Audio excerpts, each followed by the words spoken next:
Assalamualaikum warahmatullahi wabarakatuh.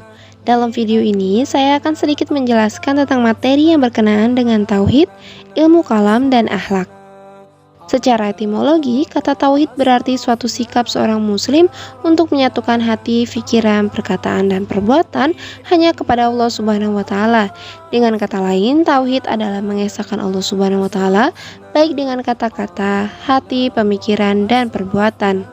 Sedangkan menurut istilah, tauhid merupakan salah satu ilmu yang menyelidiki dan membahas soal-soal yang wajib, mustahil, dan jais bagi Allah Subhanahu wa taala dan segala utusan-utusannya.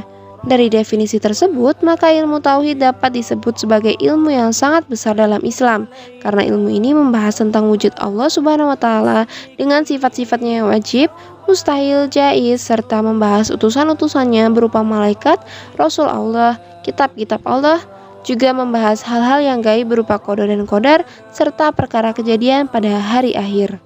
Ilmu tauhid juga disebut sebagai ilmu kalam, yakni suatu ilmu yang membahas tentang akidah dengan dalil-dalil akliyah dan sebagai tameng terhadap segala tantangan dari para penentang. Al-Farabi mendefinisikan ilmu kalam sebagai disiplin ilmu yang membahas zat dan sifat Allah beserta eksistensi semua yang mungkin, mulai yang berkenaan dengan masalah setelah kematian yang berlandaskan doktrin Islam. Adapun dasar-dasar ilmu kalam dapat diklasifikasikan menjadi dua, yakni dalil nakli dan dalil akli. Dalil nakli berupa Al-Quran dan hadis, yang merupakan sumber utama yang menerangkan tentang wujud Allah, sifat, perbuatan, dan permasalahan akidah Islamiyah lainnya. Sedangkan dalil akli merupakan buah akal pemikiran manusia, yang mana asal dari pemikiran itu baik berasal dari pemikiran umat Islam itu sendiri dan pemikiran yang berasal dari luar umat Islam. Dari definisi tauhid yang sudah kita ketahui sebelumnya, tauhid pada dasarnya telah dirintis dan telah disyariatkan kepada nabi-nabi sebelumnya, sejak dari Nabi Adam alaihissalam sampai kepada Nabi Muhammad SAW, yakni dengan meyakini adanya Allah dengan seperangkat utusannya maupun keyakinan tentang akan datangnya hari kiamat. Sepeninggalannya Nabi Muhammad SAW sebagai nabi terakhir, maka kekhalifahan dipimpin oleh para sahabat, di mana pada masa ini terjadi kegoncangan sosial yang akhirnya membuat umat Islam menjadi terpecah dalam beberapa golongan. Pada masa kini, tauhid mestinya tidak perlu dipersoalkan lagi. Namun, catatan sejarah menuliskan bahwa persoalan politik membawa persoalan tauhid yang akhirnya melahirkan aliran-aliran teologi Islam dan masing-masing berbeda antara satu dengan yang lainnya. Aliran-aliran dalam ilmu kalam diantaranya aliran Syiah, aliran Khawarij, aliran Murji'ah, aliran Jabariyah, aliran Qadariyah, aliran Mu'tazilah, aliran Asy'ariyah, aliran Al-Maturidiyah, dan Salaf. Akhlak. Kata akhlak berasal dari bahasa Arab, jamak dari khulukun yang menurut bahasa berarti budi pekerti, perangai, tingkah laku atau tabiat.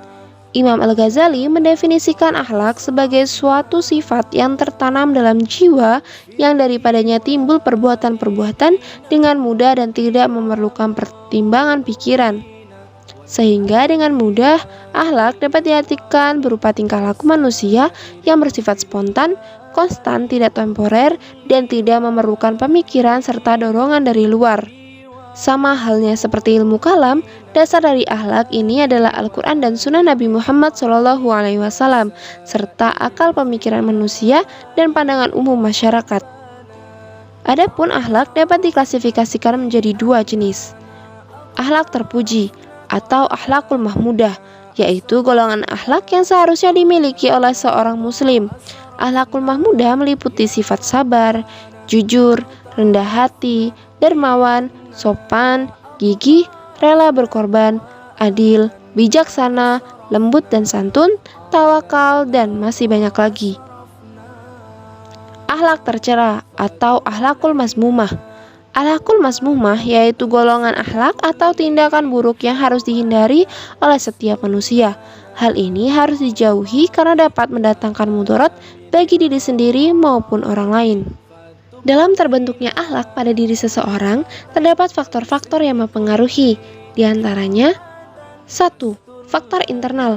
adalah faktor yang berasal dari diri seseorang, meliputi naluri, yang merupakan pola perilaku yang tidak dipelajari dengan mekanisme yang dianggap ada sejak lahir dan juga muncul pada setiap makhluk. Kehendak merupakan faktor yang menggerakkan manusia untuk berbuat dengan sungguh-sungguh, dan keturunan yakni merupakan faktor yang baik secara langsung ataupun tidak langsung sangat mempengaruhi bentukan sikap dan tingkah laku. Sifat tersebut berasal dari sifat asasi orang tua yang tumbuh dengan matang karena faktor eksternal yang ada sejak lahir. 2. Faktor eksternal merupakan faktor yang berasal dari luar diri seseorang, meliputi adat kebiasaan, pendidikan, lingkungan, dan juga media sosial. Itulah tadi sedikit penjelasan terkait materi tauhid, ilmu kalam, dan akhlak. Sekian dari saya, Nun kolami wa mayasturun. Wassalamualaikum warahmatullahi wabarakatuh.